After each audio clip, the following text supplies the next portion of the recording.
Because Zenit St. Petersburg are a pot 1 team, any group that they get put into in the Champions League just becomes a complete lottery and any team can win. It is very unusual because this seems to happen every single year. Zenit St. Petersburg don't play a quality of football. They don't have the quality of players that most other pot 1 teams do. And I guess that's kind of evident in the fact that they lost their first game to Club Brugge. Brugge are currently first in the Belgian league, and to be honest, as far as Belgian football goes, they're probably the leaders.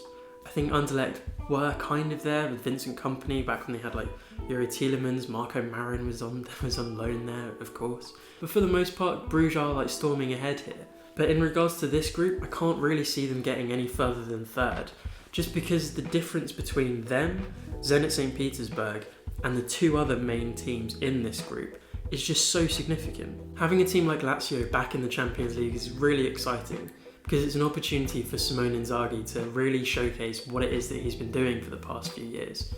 So last season, Lazio had a really strong domestic campaign, with Ciro Immobile actually winning the Golden Boot, the European Golden Boot.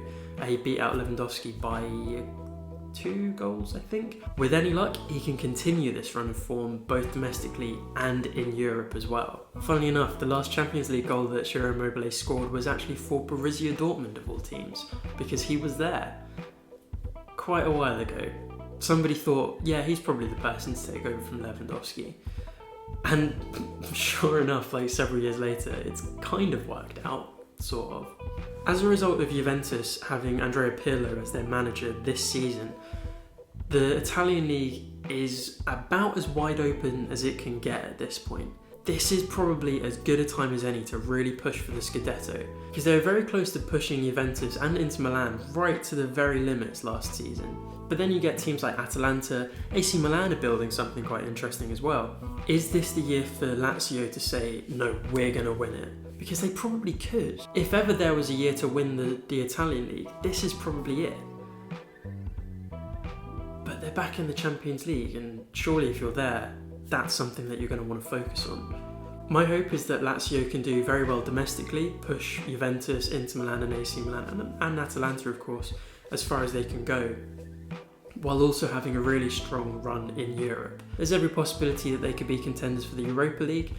Personally, I think that the first and second and the third and fourth positions of this group are very much decided. It's just I'm not really sure in what order. So I think Borussia Dortmund and Lazio are going to qualify, and then Zenit and Brugge are going to be third and fourth. I just have no idea what order. But that's kind of the same for everything. As for Borussia Dortmund, they still have Lucien Favre as their manager. This isn't a good thing. It's a good thing for everybody except for Dortmund fans. It's been so apparent for the past few years that Dortmund's biggest issue is in defence. It's why they got Mats Hummels back.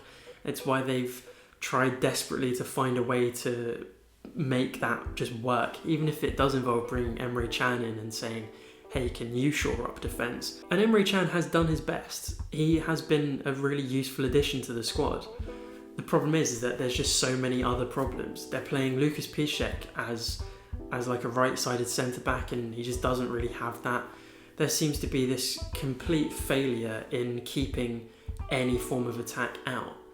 And for the past few seasons, it's really looked like Dortmund's main method of defending is just making sure that they score more goals.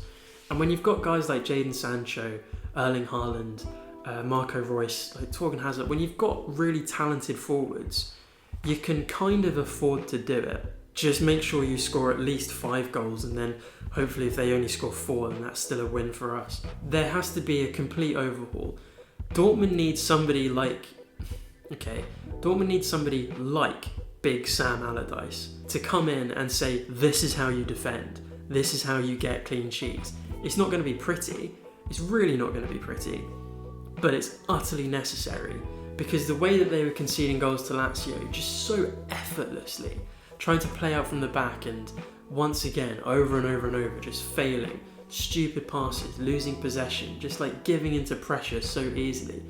It's just a huge embarrassment, because it doesn't do any favours to the German league. As a Bayern fan, I want Dortmund to do well, because the better they do, the better all of the Bayern players do, the better Gladbach does. If Dortmund fail, nothing changes. Group F is a very strange group, and it's all thanks to Zenit St. Petersburg inexplicably being a pot 1 team.